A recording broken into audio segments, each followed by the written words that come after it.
Vamos abrir as nossas Bíblias em 1 de Timóteo 6, primeira carta de Timóteo 6. Nós lemos, meus irmãos, do 1 ao 19. E eu acredito que até mais ou menos o versículo 10 nós fomos. Então eu vou pedir para que nós leiamos a partir do 9 e vamos até o 19 para nós continuarmos o nosso estudo, tá bom? Primeira carta de Paulo a Timóteo, capítulo de número 6. Nós vamos ler dos versículos de 9 a 19 nesse momento, tá bom? Vamos então acompanhar a leitura da palavra do Senhor. Primeira carta de Paulo a Timóteo, capítulo 6, do 9 ao 19. Nos diz assim a palavra do Senhor. Ora, os que querem ficar ricos caem em tentação e cilada e em muitas concupiscências insensatas e perniciosas, as quais afogam os homens na ruína e perdição. Porque o amor do dinheiro é raiz de todos os males, e alguns, nessa cobiça, se desviaram da fé, e a si mesmos se atormentaram com muitas dores. Tu, porém, ó homem de Deus, foge dessas coisas. Antes, segue a justiça, a piedade, a fé, o amor, a constância, a mansidão. Combate o bom combate da fé. Toma posse da vida eterna, para a qual também foste chamado, e de que fizeste a boa confissão perante muitas testemunhas. Exorto-te perante Deus, que preserva a vida de todas as coisas, e perante Cristo Jesus, que diante de Pôncio Pilatos fez a boa confissão, que guardes o mandato imaculado, irrepreensível, até a manifestação de nosso Senhor Jesus Cristo, a qual, em suas épocas determinadas, há de ser revelada pelo bendito e único soberano, o Rei dos Reis e Senhor dos Senhores, o único que possui imortalidade, que habita em luz inacessível, a quem homem algum jamais viu, nem é capaz de ver. A ele honra e poder eterno. Amém. Vamos então, meus irmãos, reler o versículo de número 10 e o versículo de número 11, fazendo a ponte entre a semana passada e esta semana. O 10, depois o 11, na sequência. Vamos ler? Porque o amor do dinheiro é raiz de todos os males, e alguns nessa cobiça se desviaram da fé, e a si mesmos se atormentaram com muitas dores. Tu, porém, ó homem de Deus, foge dessas coisas. Antes segue a justiça, a piedade, a fé, o amor, a constância, a mansidão. Que Deus abençoe a exposição da sua palavra nessa noite. Meus irmãos, quando nós abordamos os aspectos referentes à fé, nós focamos em várias aplicações que nós poderíamos fazer desse tema, colocando aqui questões como qual é o objeto da fé, o que nós devemos esperar da fé, o que é a fé, o momento em que Deus planta a fé no coração do homem. E desde semana passada, eu agora estou falando a respeito do desviar-se da fé. E o que nós estamos tentando mostrar aqui é que a palavra de Deus admite, em relação a essa possibilidade, dois possíveis caminhos de desvio da fé. Nós estamos falando do desvio da fé que o cristão tem, onde ele se afasta de Deus, mas é trazido de volta, ou você tem um desvio de caráter definitivo, e por isso nós podemos inferir, a pessoa provou desse dom, a pessoa provou de tudo aquilo que a fé pode proporcionar, mas ela se afasta de uma maneira definitiva, e é o que a Bíblia vai chamar de apostasia. Eu acredito que a apostasia, irmãos, é um ponto aqui do nosso estudo, que vai além desse texto que nós temos aqui. Eu entendo que essas duas possibilidades são reais, são coisas que podem acontecer, mas ao mesmo tempo eu entendo que esse texto aqui não contempla essas duas coisas. O que eu acho mais provável, meus irmãos, é que esse texto esteja falando desses desvios que acontecem e que podem levar para um desvio definitivo, mas em si eles não são definitivos, e outros textos, e aí eu peço desde já que você vá orando, porque todos os textos que falam de apostasia são extremamente difíceis. Por que eles são difíceis? Porque na leitura deles, parece que nós estamos falando de pessoas que perderam a salvação. E o texto por excelência sobre a apostasia na igreja é Hebreus capítulo 6. Esse texto é um dos textos, como eu disse, difíceis de interpretar, porque ele parece sugerir que as pessoas perdem a salvação. Tá? Parece sugerir. Como esse é um momento posterior apenas do nosso estudo, eu queria consolidar esse primeiro ponto aqui com vocês, para que depois a gente possa avançar para ele, tá bom? Então, na semana passada, o que nós tentamos mostrar com esse texto aqui de 1 de Timóteo 6? Que o desvio da fé não é uma coisa aleatória. Porque a gente é pego de surpresa quando a gente sabe, por exemplo, que as pessoas se desviaram.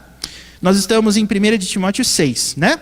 E nesse texto aqui, nós estamos aprendendo com o apóstolo Paulo quais são os passos que culminam, que levam uma pessoa a se desviar da fé. E nós dissemos, em outras palavras, que assim como a conversão é um processo no qual Deus vai falando ao coração por meio da sua palavra, por meio das coisas que acontecem, até aquele momento em que há a ação instantânea do Espírito transformando o coração, nós também entendemos, meus irmãos, que o desviar-se da fé é exatamente igual. Nenhuma pessoa no domingo está na fé e na segunda-feira se desvia da fé. É um processo, tá? E esse processo tem fases. Esse processo pode ser identificado até para que nós nos resguardemos em relação a essas coisas. E nós dissemos, meus irmãos, que o primeiro passo do desvio da fé é a insubmissão. Nós provamos isso a partir dos versículos de 1 a 5. Ok? E o que esses versículos de 1 de Timóteo 6, os versículos de 1 a 5, né?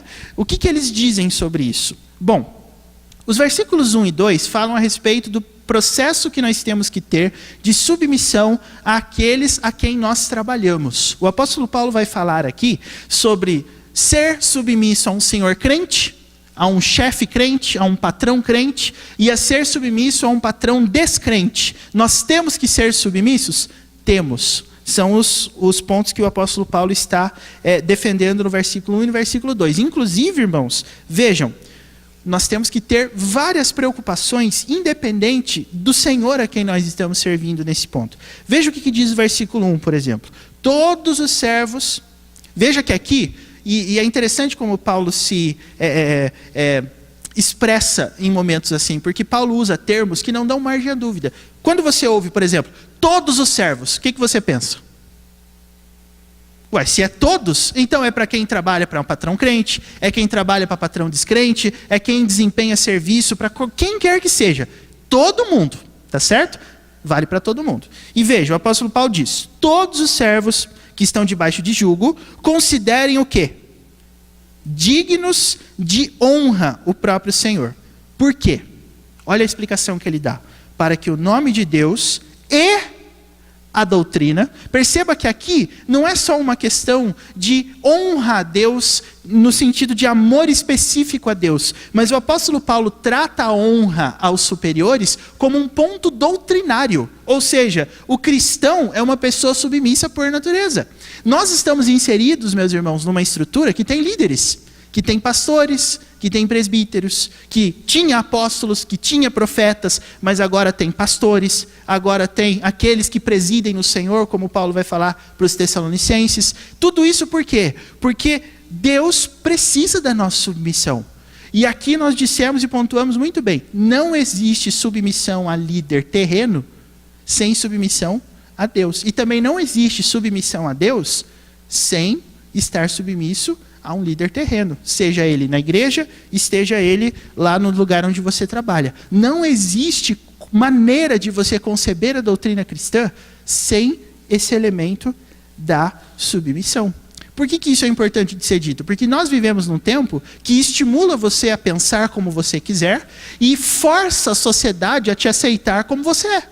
Então é muito comum as pessoas falarem hoje em dia, por exemplo, sobre respeito às diferenças. Parece um discurso bonito, parece legal a gente falar, olha, se você discorda de alguém, não vá criticar, não vá discriminar pela cor da pele, pela posição política, pelas opiniões. É bonito falar isso, mas na prática, como que funciona esse discurso?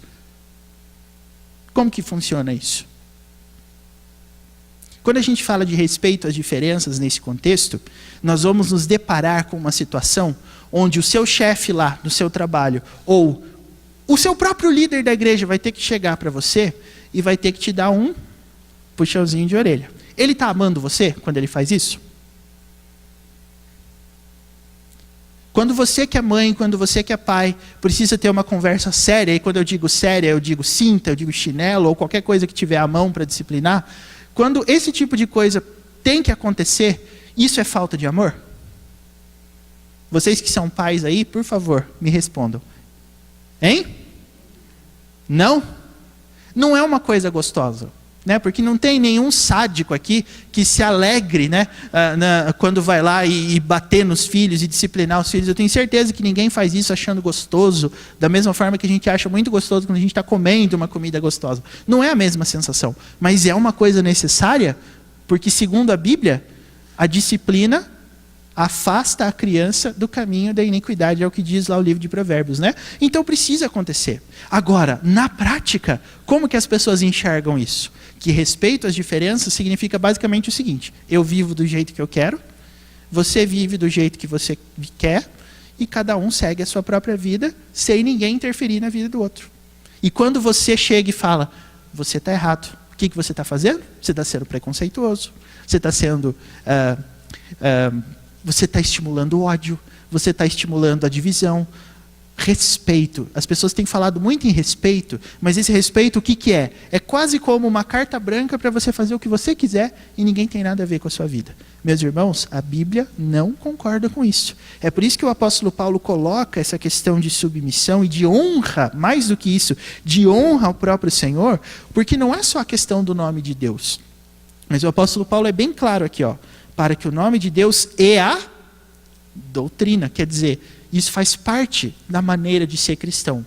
O cristão precisa ser uma pessoa submissa. Quer ver uma outra prova textual disso? Volte lá, eu digo volte porque você está em 1 Timóteo, né? Volte lá para Efésios, capítulo de número 5, e você vai ver isso bem claramente quando o apóstolo Paulo está falando sobre ser cheio do Espírito, por exemplo. Efésios capítulo 5, versículo de número 21. O que diz lá? Quem quiser. Você pode ler de novo, por favor, seu Nelson?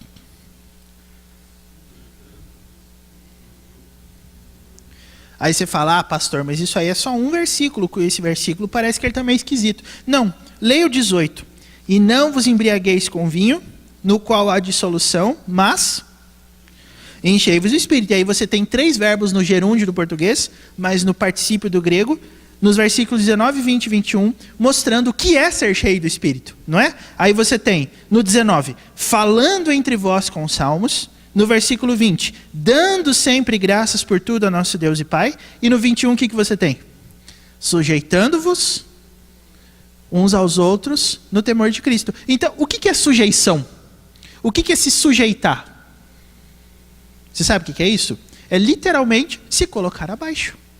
A igreja, meus irmãos, é composta de pessoas de várias classes, de vários pensamentos, de várias origens, de vários contextos, de vários backgrounds. Mas o texto nos fala o seguinte: seja você quem for, tenha você a opinião que tenha, tem uma opinião que está acima da minha e está acima da sua. É a opinião da palavra de Deus. Então todo mundo está debaixo dela. Então não precisa ser o pastor, não precisa ser um líder, não precisa ser um presbítero, mas se um irmão na fé chegar para você e pela palavra de Deus convencer você de uma postura equivocada, nós temos que... O que nós temos que fazer? Nós temos que nos sujeitarmos, porque não é a questão de eu obedecer fulano ou ciclano, mas eu obedecer a palavra de Deus, é diferente.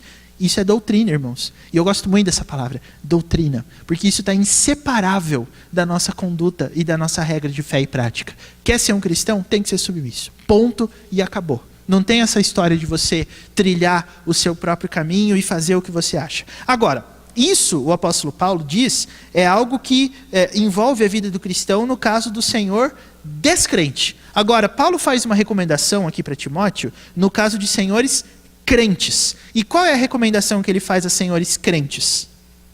Também os que têm senhor fiel, não o tratem com desrespeito, porque é irmão. Pelo contrário, o que Paulo diz?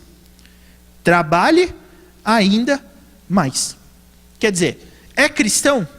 Se é cristão, você tem que honrá-lo e tem que se dedicar mais ainda, porque ele é um irmão na fé seu.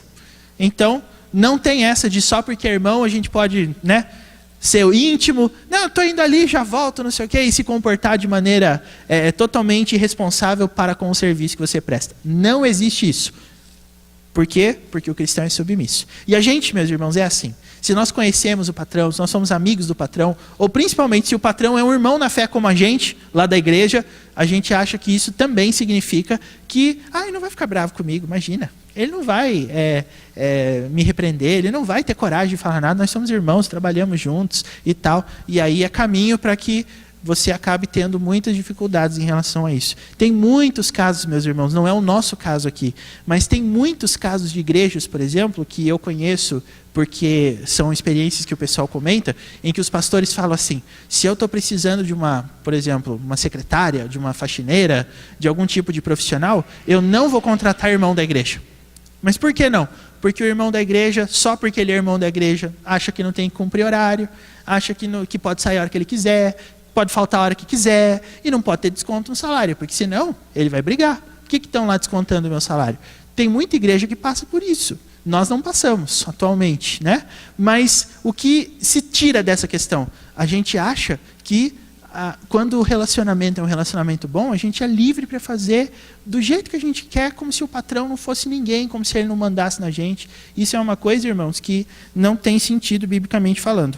E depois que o apóstolo Paulo fala sobre a sujeição a servos, olha só o que Paulo vai falar na continuidade aqui. Se alguém ensina outra doutrina e não concorda com as sãs palavras do nosso Senhor Jesus Cristo e com o ensino segundo a piedade, Paulo diz, essa pessoa é enfatuada, não entende nada, mas tem mania por questões e contendas de palavras, de que nascem inveja, provocação, difamação, suspeitas malignas, altercações sem fim.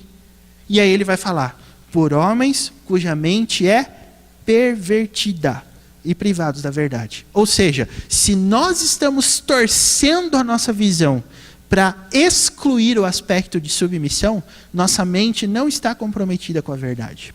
Nossa mente não está comprometida com a palavra de Deus. Nossa mente não busca a palavra de Deus, querendo com isso aperfeiçoar o seu ser, mas está procurando justificativas que baseiem o nosso proceder, ainda que ele esteja errado. Então, irmãos, quer ver só um exemplo? Uma vez eu ouvi isso e foi tão marcante de maneira negativa que eu quero compartilhar para vocês a minha indignação quando eu ouvi isso. Estávamos um dia lá, adolescentes da Igreja Central, discutindo sobre o Salmo 1, que é um dos salmos que eu mais gosto. Vocês se lembram como é que o Salmo 1 começa, né?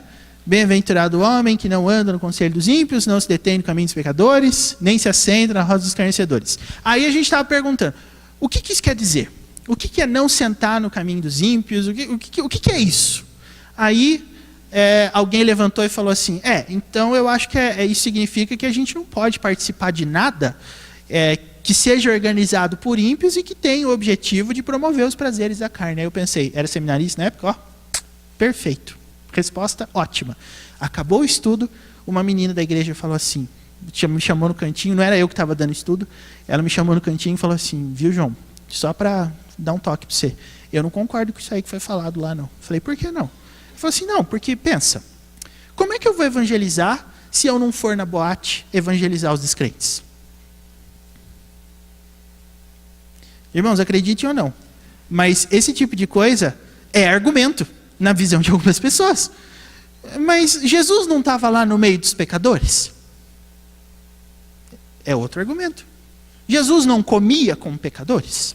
Que é o que a Bíblia fala. Então, como é que nós vamos ficar só com os crentes? Aí, quando tem festa de descrente eu não posso ir, quando tem aniversário eu não posso ir, tem lugares da cidade que eu não posso ir para lá, não posso ir para cá. Como é que eu vou evangelizar? Gente, faz muito tempo que aconteceu isso, mas eu nunca esqueci, porque eu fiquei muito bravo. Mas é uma coisa que se diz. Agora, irmãos, esse tipo de fala, com todo respeito a quem diz isso, e eu comento isso não porque sou eu que estou falando, mas é a palavra de Deus que está falando, isso é torcer o significado do texto. O texto do Salmo 1, eu acredito que ele não pode ser mais claro do que o que ele é. Bem-aventurado o homem que não anda no conselho dos ímpios. O que isso quer dizer, irmãos? Não, precisa de uma explicação adicional? Daí a continuidade do versículo. Não anda no conselho dos ímpios, não se detém no caminho dos pecadores e nem se assenta na roda dos escarnecedores. Precisa de uma explicação adicional isso? Não se assenta na roda dos escarnecedores. Mas eu acho que não é bem... Você percebeu? O problema dessa pessoa não é falta de entendimento. O problema dessa pessoa não é que o texto está dizendo uma coisa e ela não entende o que o texto está dizendo. O texto está falando, meus irmãos, de pessoas que trabalham com a Bíblia usando a explicação do versículo 5. A mente dessas pessoas é pervertida e privada da verdade. Ou seja, essas pessoas não estão buscando a palavra de Deus para moldar o proceder delas, para que elas mudem naquilo que é necessário, para que elas ajustem o seu viver de acordo com o viver da palavra de Deus. E isso, meus irmãos, pode estar acontecendo ao mesmo tempo que, se a sua mente está sendo trabalhada pelo Espírito para que você aceite as verdades da Bíblia e cresça, pode ser que ao mesmo tempo as pessoas estejam agindo nas suas mentes nesse mesmo momento, torcendo totalmente aquilo que é dito e negando-se a entender verdadeiramente o que a palavra de Deus fala. Esse é o começo, meus irmãos, do processo de se desviar da fé. Uma pessoa que de repente some, não é de repente. Mas esse tipo de procedimento na mente dela já começou. E aí o apóstolo Paulo vai falar assim, no final do versículo 5. Supondo que a piedade é fonte de lucro. E essa é uma das frases que, se você for pegá-la fora do contexto dela, quem sabe você fique meio perdido. O que será que Paulo quer dizer com isso? Olha o que ele diz no versículo seguinte, versículo 6. De fato, grande fonte de lucro é a piedade com o contentamento. Sabe o que isso significa? Significa que quando a pessoa criou na cabeça dela a ideia de submissão e essa plantinha está criando raízes e está crescendo no coração, sabe qual que é o próximo passo dela? É utilizar a fé, utilizar os princípios bíblicos de forma a ela mostrar para as pessoas que ela está fazendo exatamente o contrário, mas Deus ainda assim a está abençoando. O que isso significa? Em outras palavras, o texto está dizendo que as pessoas que se focam, por exemplo, no amor ao dinheiro, as pessoas que passam a amar as riquezas deste mundo, o que na verdade elas estão fazendo? Elas estão provando que ser bem-sucedido agora, temporalmente, materialmente, é um sinal de que Deus as está abençoando espiritualmente. E não é verdade. Mas por isso que o apóstolo Paulo falou que a piedade com o contentamento é grande fonte de lucro. Porque, irmãos, na nossa trajetória, nem sempre Deus vai responder às nossas orações do jeito que nós esperamos. Nem sempre Deus vai nos conceder exatamente aquilo que nós estamos querendo. Mas uma coisa Deus vai fazer. Tudo que Ele fizer, independente da situação, serve para criar no coração dos seus filhos mais fé, mais amor, mais santificação e mais conformação com a pessoa de Cristo. Agora, a pessoa que está se desviando na fé passa a buscá-la exatamente como uma maneira de projetar o seu cumprimento de desejo. Então, a pessoa que se desvia da fé passa a buscar a casa de Deus exatamente para que ela possa sustentar uma vida de acordo com os seus próprios prazeres. É a pessoa que procura a casa de Deus quando as coisas, a gente tem um termo popular que fala assim, quando o calo aperta. Mas é exatamente isso que eu acredito que o texto está falando. Porque olha só como é que Paulo desenvolve isso. Versículo 7. Porque nada temos trazido para o mundo, nem coisa alguma podemos levar dele. Tendo sustento e com que nos vestir, estejamos contentes. Agora, uma pessoa insubmissa não vai apenas buscar o Senhor para garantir a ela o que é básico para a sua sobrevivência. Ela vai começar a criar um sistema de vida no qual tudo aquilo que ela busca do Senhor é ser próspera agora. Porque, irmãos, isso para muita gente é marca de que Deus está abençoando. A gente costuma falar, se a pessoa enriquece, se a pessoa ganha dinheiro, se a pessoa troca de carro, se a pessoa se veste bem, a gente diz, nossa, Deus está abençoando ela. E ao mesmo tempo a gente se pergunta, por que Deus não está fazendo isso comigo? E é exatamente isso que Paulo quer que você esqueça. O versículo 9 fala assim: os que querem ficar ricos caem em quê? Em tentação, em cilada e em muitas, o quê? Concupiscências insensatas e perniciosas. Sabe por que Paulo usou essas palavras aqui? Porque, veja, submissão a Cristo envolve o princípio da autonegação. Se você quer obedecer a Cristo, Ele mesmo te deu o caminho para fazer isso. Quer vir após mim? Negue-se a si mesmo, tome a sua cruz e siga-me. Agora, uma pessoa insubmissa vai negar a si mesma? Não. Então o que ela vai fazer? Ela vai procurar o Senhor para projetar em Deus, e na casa de Deus, e na igreja de Deus, os desejos dela. Então ela não vai negar o seu próprio desejo. Ela vai viver para estimular os seus próprios desejos. Ela vai no caminho exatamente contrário ao caminho que a Bíblia fala. E, meus irmãos, nesse mundo, qual é o meio que te garante a concretização dos seus desejos? Quando você quer realizar os seus desejos nesse mundo, o que você precisa ter? Dinheiro. É por isso que Paulo diz no versículo 10, o amor ao dinheiro é raiz de todos os males. Para Paulo, ter esse apego muito grande a questões materiais, a dinheiro, a riqueza, a enriquecimento, quer dizer uma coisa só: vida insubmissa. Porque as pessoas que buscam o dinheiro, e aqui a gente também lembra de algumas frases, né? Vocês já ouviram falar, por exemplo, que dinheiro não traz felicidade, né?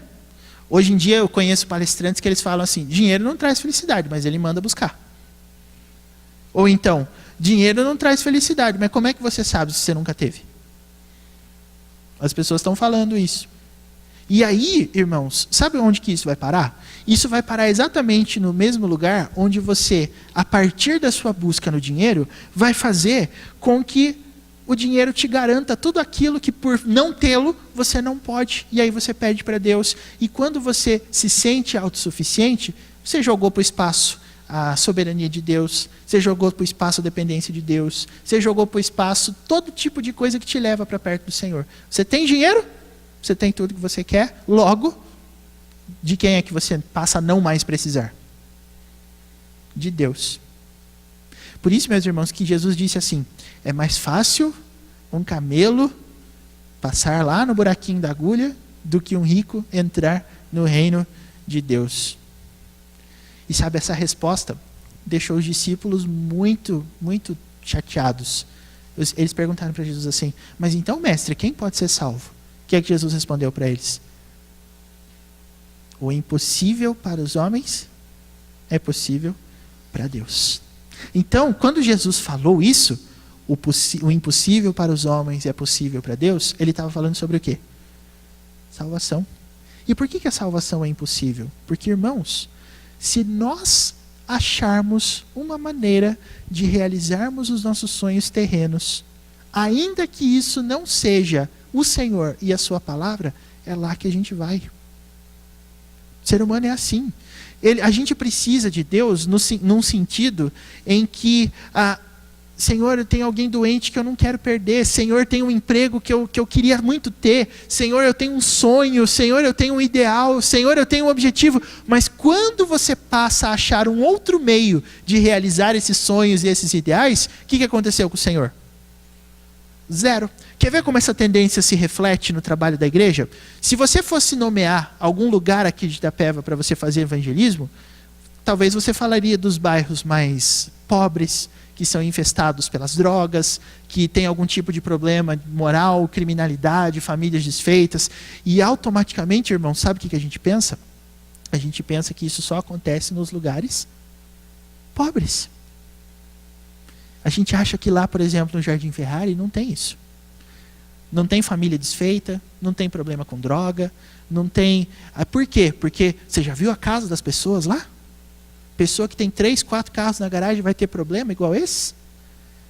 Irmãos, quando a gente evangeliza uma pessoa pobre, a gente fala para ela assim: olha, Jesus é tudo que você tem. Jesus precisa ser a sua herança, Jesus é a porção, Jesus é tudo para você, Jesus vai te abençoar, Jesus quer salvar você, Jesus quer tirar você dessa vida. Agora, quando você vai para uma pessoa rica, que a gente vai falar para ela? O que a gente vai falar para ela? Você já tentou evangelizar uma pessoa rica? Quando a gente chega uma pessoa pobre, a gente pergunta para ela assim, do que você está precisando? Jesus pode dar. Agora chega uma pessoa rica e pergunta para ela do que ela está precisando. Nada. Já tem tudo, no nosso ponto de vista, tá? No nosso ponto de vista. Tem tudo. Então, Jesus vai servir para quê para ela? É como se aquela pessoa já tivesse o bolo e Jesus fosse a cerejinha, assim, ó. Falta, ó, tem tudo, só não tem Jesus. Então a gente vai pôr Jesus ali e a festa está completa. Beleza. Irmãos, é exatamente isso que o apóstolo Paulo está pedindo para que a gente se descuide, para que a gente não se descuide, né, melhor dizendo. Porque o versículo 9 deixa isso muito claro. Os que querem ficar ricos caem em tentação e cilada. E em muitas concupiscências, que é o superlativo do desejo, né? As quais, olha o finalzinho, as quais afogam os homens na ruína e na perdição. Paulo usou um verbo que é muito interessante, afogam. Toda vez que você é guiado pelos seus próprios desejos, Paulo compara isso a uma pessoa que está sendo afogada. Porque vai chegar uma hora que você não vai conseguir sair sozinho. E uma pessoa que vive assim, é uma pessoa que o tempo todo vai falar frases do tipo, eu sei o que eu estou fazendo. Na hora que eu quiser, eu saio. Na hora que eu achar que já deu, eu mudo de vida. Mas o que esse texto está dizendo, a partir desse verbinho que aparece aqui, é que não é assim que funciona. E, irmãos, eu acho que a precisão de Paulo com a verdade física dos fatos é uma coisa tão impressionante que, se você for pesquisar o que acontece na vida da pessoa que está no meio do mar e começa repentinamente a se afogar, você ficaria surpreso. Por quê? Porque uma pessoa que se afoga na piscina, uma pessoa que se afoga no mar, uma pessoa que se afoga no rio, sabe o que levou essa pessoa a se afogar? Você sabe o que fisicamente explica isso? Uma pessoa tomada pelo desespero, quando ela está vendo que ela não consegue firmar o pé, quando ela não consegue respirar, ela começa a lutar e a se debater. E isso, em vez de ajudá-la a respirar o ar, a ajuda a se afundar. Então os especialistas sempre dizem, quando você perceber que isso está acontecendo, tente boiar. Não faça nada, porque daí o peso do seu corpo vai transparecer. Agora, quem está se afogando não está pensando nisso. Você já assistiu algum documentário, alguma coisa sobre salva-vidas? Quando você perceber, você vai entender. Os salva-vidas, quando eles estão chegando, eles dão a seguinte recomendação: não faça nada. Porque não tente salvar uma pessoa que está se afogando. É o que eles fazem. É o que eles costumam dizer. Por quê? Porque a pessoa está tão desesperada que ela leva você lá para o fundo também. Então joga a boia, joga alguma coisa para ela se apoiar, para que ela trabalhe então com a probabilidade do peso dela ficar ali suspenso sobre a água e não para baixo. É o que o apóstolo Paulo está dizendo aqui, irmãos. Eu não sou muito bom em física, viu? Então se eu não conseguir passar a ideia para você com toda a precisão, me desculpe, porque física não é mesmo a minha área. Mas o que eu posso dizer para você com certeza é o seguinte: é exatamente a mesma coisa que acontece com uma pessoa insubmissa. Os desejos que ela tem vão levá-la para o buraco. E mais ainda, vão levá-la a se afogar. Ela não consegue parar. Uma pessoa que realiza um desejo, realiza 2, realiza 3, realiza 4, realiza 5. E quando ela vê que a coisa, entre aspas, dá certo, ela vai por ali. E isso, meus irmãos, acontece num contexto onde a palavra de Deus está sendo pregada e está dizendo para ela, não faça isso. Aí ela está experimentando na vida dela as coisas dando certo e ela diz, vou fazer sim, está dando certo. E aí é que está a obstinação. Porque a palavra de Deus diz, esse não é o melhor caminho, mas a pessoa diz, é sim, porque eu estou conseguindo, porque eu estou fazendo, eu estou sendo feliz. As pessoas estão curtindo minhas fotos, me convidando para as festas, as pessoas estão me enxergando. Então, essa é a vida certa. Então eu não preciso de abstinência, eu quero abraçar essa vida, eu quero abraçar esse contexto. E é exatamente isso, meus irmãos, que conduz as pessoas a se afogarem. Até aqui tudo bem? Então esse é o processo de desviar-se da fé. Toda vez que o Filho de Deus verdadeiro, que é salvo, se envolve com essas coisas, ele se afasta temporariamente da comunhão. Ele se afasta temporariamente desse círculo onde as pessoas estão preocupadas umas com as outras e preocupadas inclusive na vida, com a vida umas das outras. Quando você está se achando autossuficiente demais e que não há necessidade de corrigir nada, não há necessidade de vigilância alguma, esse é um caminho para se afastar da fé. Porque é isso que Paulo diz, né? E alguns nessa cobiça, diz o apóstolo Paulo no versículo 10, se desviaram da fé. Mas não é só isso. Olha o que ele diz no final. Alguém podia ler o finalzinho para mim, por favor? 1 Timóteo 6,10. Percebeu? Qual que é a conclusão a qual nós chegamos? Essa pessoa não está bem. Essa pessoa está vivendo conflitos internos, está vivendo conflitos emocionais, está vivendo disputas internas dentro do coração. Ela não está em paz, ela não pode garantir que ela está no caminho certo, mas ainda assim ela não se rende ao ensino da palavra. Isso é questão de se atormentar.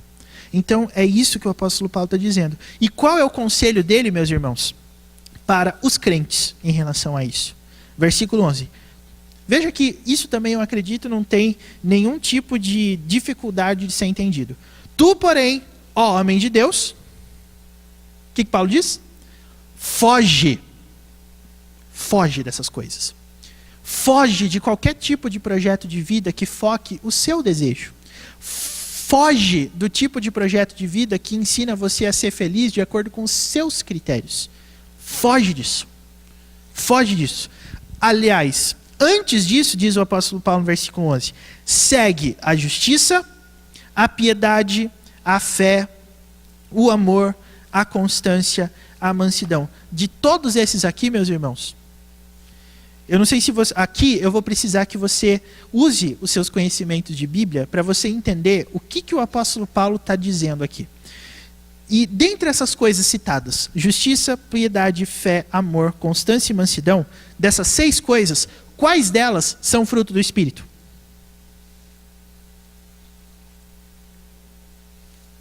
Amor é o primeiro que a turma lembra, porque ele é o primeiro da lista, né? Depois de amor, qual desses aqui é fruto do Espírito? Mansidão, né? Que mais que a gente pode dizer sobre isso? Justiça, piedade, fé, amor, constância e mansidão. Amor e mansidão, a gente diz, é fruto do Espírito. Como é que a gente explica as outras coisas? Justiça, piedade, fé e constância. Vamos pensar no que o apóstolo Paulo está querendo que a gente lembre aqui? Bom, piedade. Onde que você já viu a palavra piedade nesses textos que a gente leu aqui? Versículo. Vamos lembrar? Versículo 6. De fato, grande fonte de lucro é a piedade com o contentamento. Ou seja, isso vem de Deus. E isso conduz você ao crescimento. Agora, de todos esses aqui, meus irmãos, o que eu mais gosto é de constância. É o que eu mais gosto. De todos esses termos aqui, a constância para mim é o mais... o que momentaneamente me chama mais atenção. Por quê? Porque você começa a perceber que a vida de uma pessoa cheia do Espírito Santo não é uma vida cheia de altos e baixos. Não é... E aqui eu me permita ser muito claro no que eu estou dizendo. Eu não estou dizendo que não tem pecado, eu não estou dizendo que a pessoa não vai cair, eu não estou dizendo que essa pessoa vai estar livre dos tropeções, eu não estou dizendo isso, mas o que eu estou falando é que a constância dela é a marca registrada. Irmãos, vejam qual é a relação que Paulo faz com essas coisas todas. Como que a gente faz para a gente ter justiça, piedade, fé, amor, constância e mansidão na nossa vida? Versículo 11. Tu, porém, ó homem de Deus, foge dessas coisas. Então, sem uma atitude de fuga, sem uma atitude de escapar, sem uma atitude na qual você vai se livrar e vai manter longe de você essas coisas que te levam à insubmissão, você não vai ter constância. Você percebe que a nossa vida não tem constância porque em muitos momentos a gente não foge. Porque em muitos momentos a gente encara o pecado de frente. A gente diz, não, eu vou até lá. Não vai acontecer nada comigo. Sabe aquela coisa assim do, eu vou, mas eu não vou fazer nada? Irmãos, isso não é saudável para a sua fé e para a sua constância. Sabe por que eu digo que não é? Porque ainda que você não faça mesmo. Aqui eu vou dar uma posição que é pessoal, que é o que eu acho, tá? Eu não estou obrigando você a achar do jeito que eu acho nesse sentido, mas eu vou dar uma dica para você. Tem certos momentos em festas, em casamentos, em eventos, que não dá mais para o cristão ficar. Que é a hora do cristão ir embora. E por que eu digo isso? Porque todas as vezes que você está numa festa, que você está num evento, que você está em um casamento, numa formatura, vai haver um momento lá em que o pessoal já jantou, em que o pessoal já comeu sobremesa, e que aí começa o que depois disso? Começa as baladinhas das festas, né? Começam as danças e não sei o que lá, não sei o que lá. E o que rola nesses momentos? Não precisa ficar com vergonha de falar, porque eu não vou falar assim, como é que você sabe? Eu não vou envergonhar você nesse sentido, tá? Eu sei porque é senso comum, a gente sabe disso. Depois que todo mundo já passou por essa primeira parte social, e aí as festas vão tendo esses outros elementos, irmãos, pode ser que você não vá lá dançar, que você não se altere por ter bebido alguma coisa, pode ser, mas você vai estar exposto há muita coisa que vai influenciar a sua mente e vai fazer os seus desejos aflorarem. E ainda que você não vá lá fazer, você vai estar morrendo de vontade de experimentar algo daquilo, e aquilo vai conduzir você ao pecado internamente. Por isso que o apóstolo Paulo disse, homem de Deus, sabe o que você tem que fazer com essas coisas? Foge. Tudo que alimenta a vontade pecaminosa é prejudicial para a sua fé. E a gente tem que aprender a encarar o pecado assim, irmãos, fugindo. E aí eu digo para você, mas como fugir? Então o apóstolo Paulo está querendo que a gente seja covarde? Não, irmãos. A questão da fuga aqui não é expressão de covardia. É uma questão de senso comum. O pecado é muito mais forte do que eu e muito mais forte que você. Você, se você for esperto, você não encara uma briga com alguém mais forte. É isso. Se você for uma pessoa esperta, você não vai se meter a brigar com uma pessoa que pode, com toda certeza, fazer você apanhar sem o menor esforço. Com mãos atadas, com pés atados e olhos fechados. Então você não entra em briga com gente mais forte. Paulo dá exatamente, meus irmãos, o mesmo conselho em relação à impureza. Quer ver só? Volte lá para 1 Coríntios capítulo 6, apenas para sua e para minha edificação aqui, versículo 18. 1 Coríntios 6, 18. O que é que Paulo diz aqui sobre a impureza? Como é uma frase curta e objetiva, todo mundo vai ler. Todo mundo quer achar, né? Obviamente. 1 Coríntios 6, 18. Todo mundo já abriu o texto? Já? Vamos ler então, irmãos? Todo mundo? Primeira frasezinha só. Vamos lá? Fugir da impureza. Leia de novo. Fugir da impureza. Leu? Agora interpreta. O que Paulo está querendo que a gente faça aqui?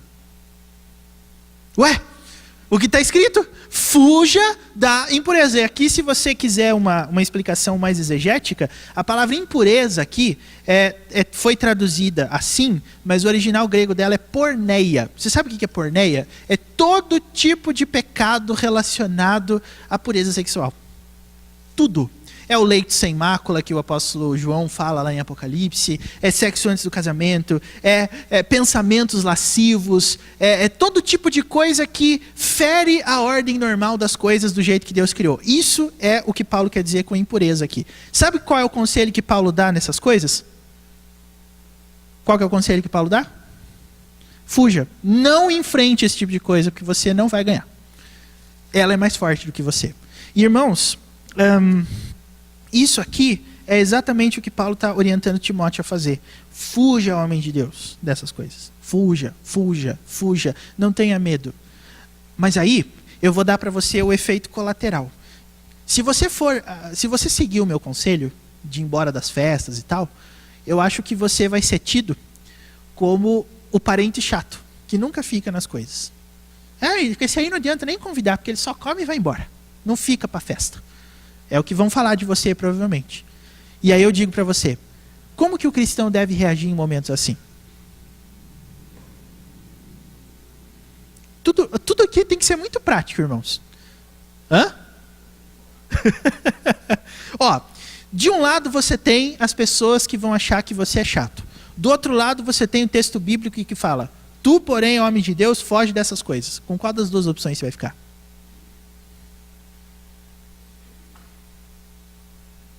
Tá vendo? Você vai ter que, como dizem os antigos, dar uma de cachorro magro em muitos momentos, né? Comer e ir embora.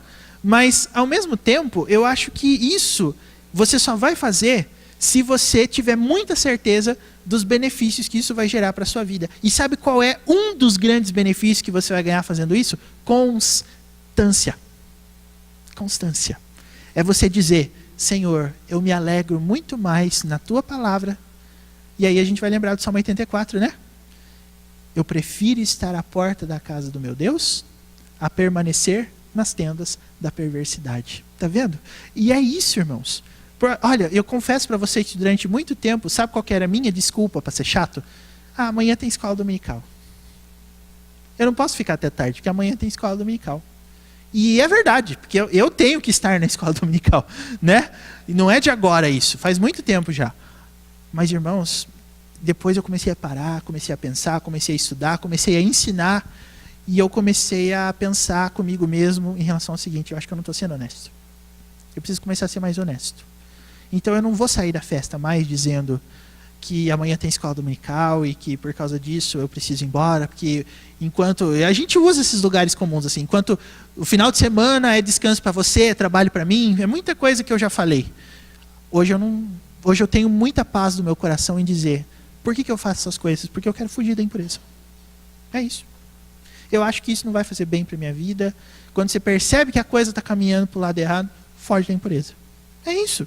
Siga o que a Bíblia diz para que você faça, e você vai viver tendo justiça, piedade, fé, amor, constância e mansidão. Mansidão, irmãos. Olha só que coisa. A gente fica até mais manso fazendo isso. Olha que coisas.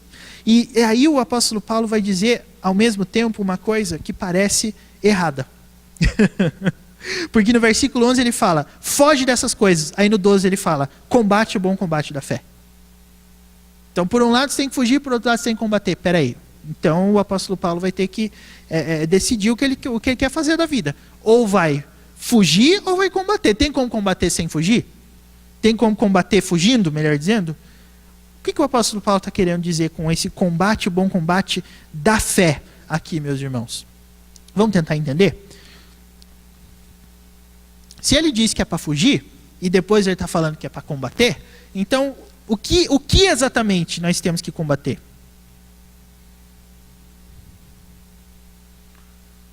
Alguém quer se aventurar numa explicação aí? Hein?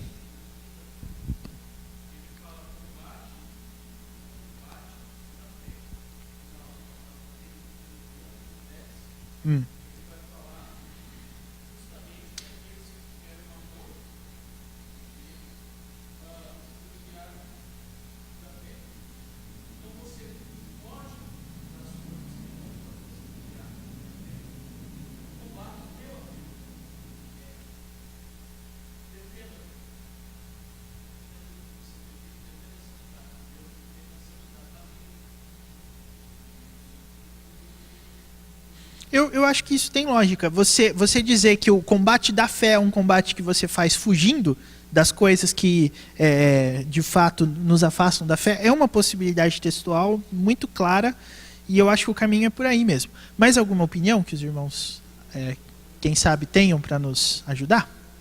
Num lado a gente foge, do outro lado a gente combate. Como é que a gente harmoniza as duas coisas?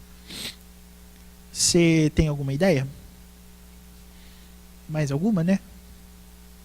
Bom, para que os irmãos aqui sejam ajudados nessa situação, vamos ler o versículo 12 aqui. Combate o bom combate da fé, toma posse da vida eterna, para a qual também foste chamado, e de que fizeste a boa confissão perante muitas testemunhas. Do que o apóstolo Paulo está falando aqui, gente?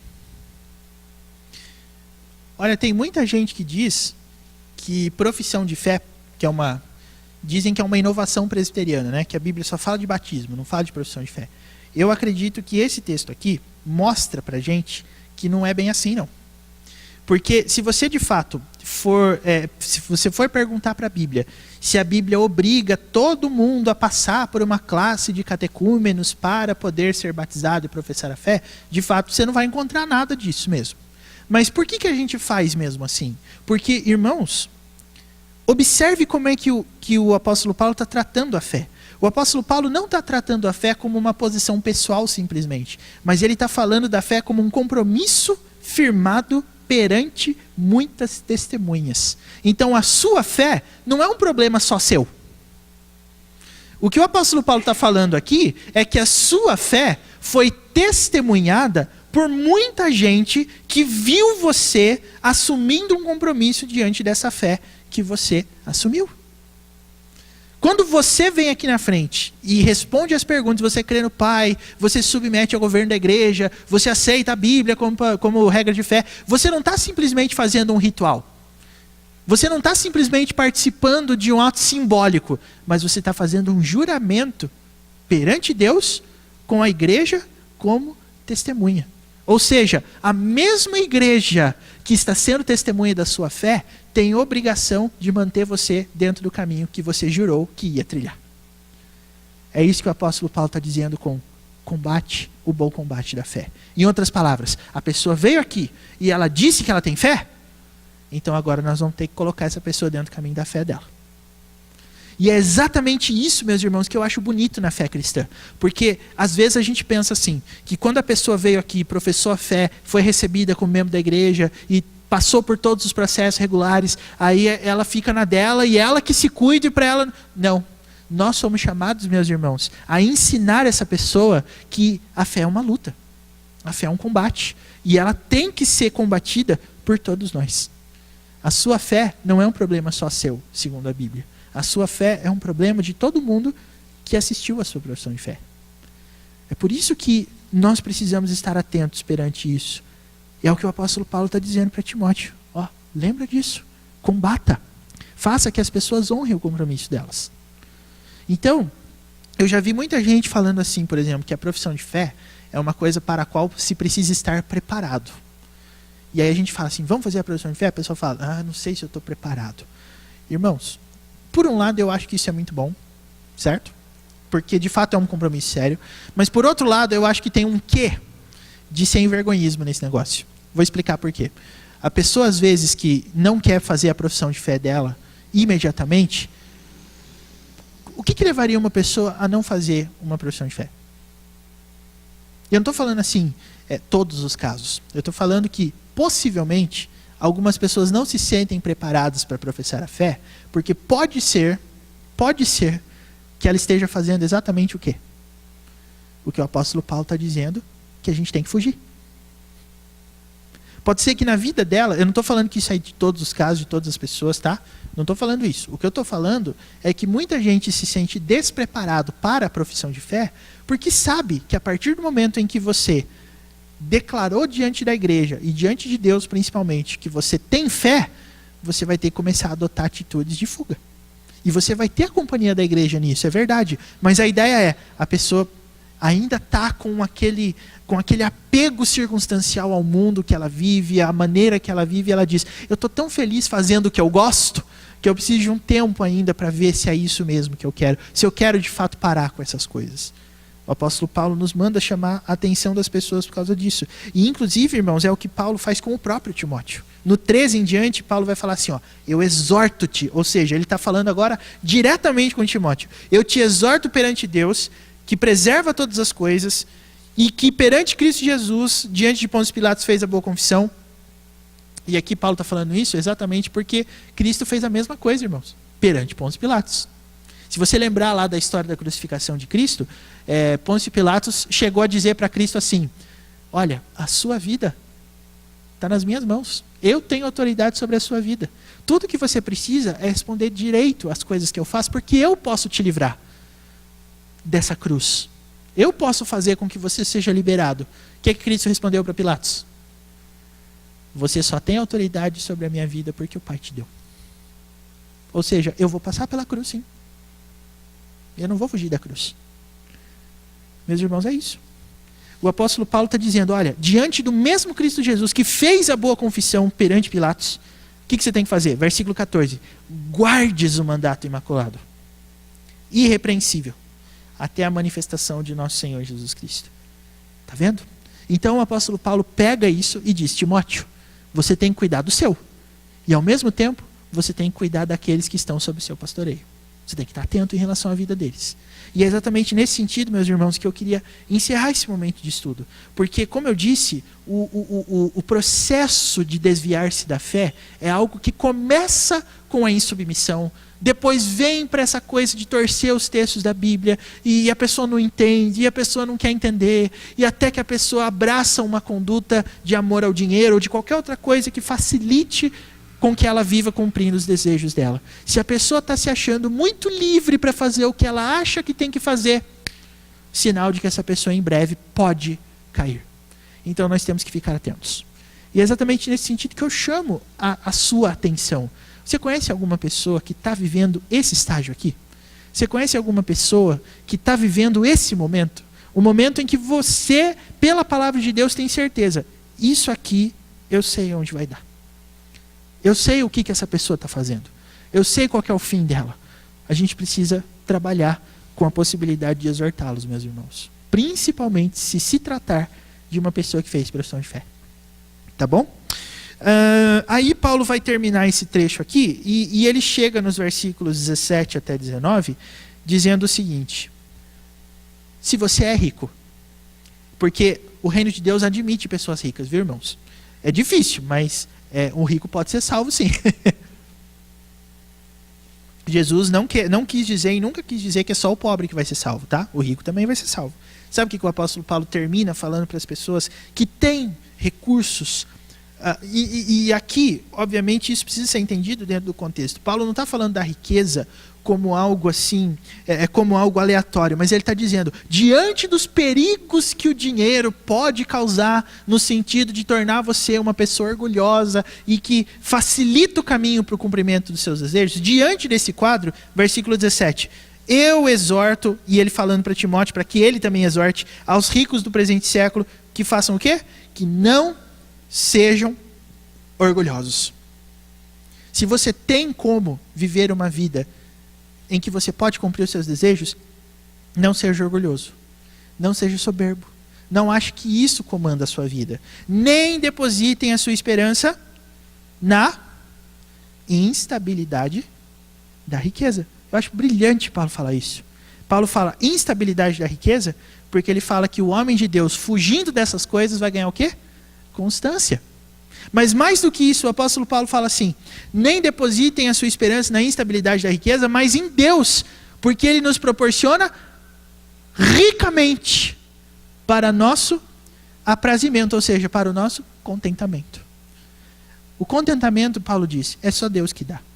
Então se você tem dinheiro, não coloque essa esperança no dinheiro. Não ache que o seu dinheiro serve para fazer você feliz. Não é isso que funciona. Então, o apóstolo Paulo dá um caminho. Primeiro, não deposite a sua esperança na instabilidade da riqueza. Segundo, sejam ricos de boas obras. Versículo 18. Que pratiquem o bem, sejam ricos de boas obras, generosos em dar e prontos a repartir. Usa esses recursos que Deus bondosamente te deu para abençoar o rebanho, para abençoar os seus irmãos. E eu digo aqui, irmãos, não simplesmente comprando cesta básica, fazendo essa questão de ajuda financeira para as pessoas que estão precisando, mas eu acho que você pode usar o seu dinheiro para promover dentro da casa de Deus muitas coisas que levem os seus irmãos à edificação. O reino de Deus tem espaço para muitos investimentos aqui, irmãos. E eu digo para você, esse foi um ano em que, a partir da contribuição das igrejas, Deus abençoou financeiramente o nosso presbitério. Nosso presbitério vai fazer o evento do dia 11 de agosto, aquele treinamento de professor de escola dominical, com recursos próprios. De onde que vem o caixa do presbitério? O valor que as igrejas mandam. Está vendo? Então é assim que funciona no reino de Deus. A gente usa aquilo que a gente tem. E aí, o versículo 19 vai falar assim, acumulem para si mesmos tesouros, sólido fundamento para o futuro, a fim de se apoderarem da verdadeira vida. Ou seja, não tenham tesouros sobre a terra, onde a traça e a ferrugem corroem. Tenham tesouros no céu. Então, irmãos, tem espaço para todo mundo no reino de Deus, para o pobre, para o rico, mas acima de tudo, você não pode ser dominado por um estilo de vida que facilite a insubmissão. Porque um dos grandes males também é esse. Às vezes a pessoa ela é tão bem abençoada, tão abastada, que ela se julga acima de todo mundo e não está sob regra nenhuma. A palavra de Deus não dá essa liberdade para você, seja você quem for. Rico, pobre, ninguém. Então, nós temos que nos preocupar com isso. Certo, irmãos? Finalizando então o nosso estudo. Como que uma pessoa se afasta temporariamente da fé? Porque tem também o afastamento definitivo, que é a chamada apostasia. Tá? Mas como que uma pessoa se afasta temporariamente da fé? Primeiro, insubmissão no coração. Tá certo? Segundo, amor a todas as circunstâncias temporárias que podem fazer com que ela abrace uma vida que faça com que ela cumpra os seus desejos. Qual que deve ser a nossa atitude diante disso? Versículo 11. Tu, porém, ó homem de Deus, foge dessas coisas. Foge dessas coisas. Saia correndo. Deixa falando sozinho. Não queira encarar na briga. Foge. Certo? E aí, fugindo, o que a gente ganha? Justiça, piedade, fé, amor, constância, mansidão. Que Deus encha a nossa igreja dessas coisas. Em nome de Jesus. Amém.